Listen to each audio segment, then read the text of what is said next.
বেশিরভাগ সময় রাস্তাঘাটে চলতি পথে যদি এই ধরনের খাবারগুলো আমি দেখি, তাহলে সামান্য সময়ের জন্য আমি দাঁড়িয়ে যাই। আর দাঁড়াইয়া দাঁড়াইয়া মনে মনে পরিকল্পনা করি যে খাবারগুলো আমি খাবো নাকি খাবো না। কিন্তু সত্যি কথা বলতে এই ধরনের খাবারগুলো দেখলে নিজেকে কন্ট্রোল করা বেশ কষ্টকর হয়ে যায় আমার ক্ষেত্রে।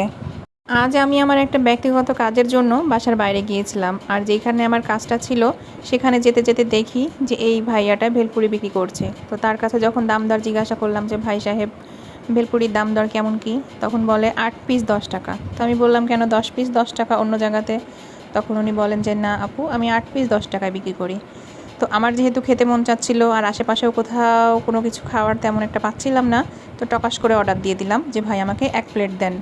ভেলপুরির থালা হাতে পাওয়া মাত্র জিভায় পানি চলে আসে, খাওয়ার জন্য কেমন জানি জিহ্বাটা লকপক লকপক করছিল। এখন আপনাদের অনেকের মনেই কৌতূহল হতে পারে যে মাত্র 10 টাকাতে 8 পিস ভেলপুরি কিভাবে সম্ভব। আমি আপনাদেরকে বলছি কিভাবে সম্ভব, কারণ ভেলপুরিগুলোর সাইজ ছিল একদম ছোট্ট ছোট্ট। বেসিক্যালি আমরা 5 টাকার যে ভেলপুরিগুলো খাই সেগুলো মুখের মধ্যে একটা দিলেই আর মুখ লড়ানো যায় না, আর এই ভেলপুরিগুলো মনে হচ্ছিল যে 8-10টা মুখের মধ্যে দিয়ে দিলেও সবগুলো একসাথে চাবানো যাবে। এবার বলি ভেলপুরির স্বাদের কথা। স্বাদে ছিল অতুলনীয়, কিন্তু লবণ ছিল বেশি। এটাই হলো আমার সমস্যা, কোনো কিছুতে অতিরিক্ত লবণ আমি খেতে পারি না। যেহেতু এই ভেলপুরিগুলোর সাইজ ছিল একদমই ছোট ছোট, তাই আমার খেয়ে শান্তি লাগছিল না। দ্যাটস ওয়াই আমি আবার অর্ডার করলাম যে ভাই আমাকে আরও 10 টাকার দেন। তারপরে আমি আরও 10 টাকার খাই। তো মোট এই 16 পিস খাওয়ার পরে আমার মনে মনে একটু একটু ভালো লাগে যে যাক, এবার মনে হয় আমি একটু শান্তি পাইলাম।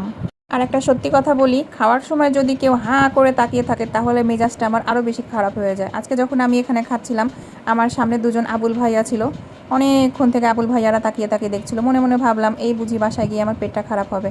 তো মনে মনে কিছু দোয়া দুরুদ পড়ে নিলাম।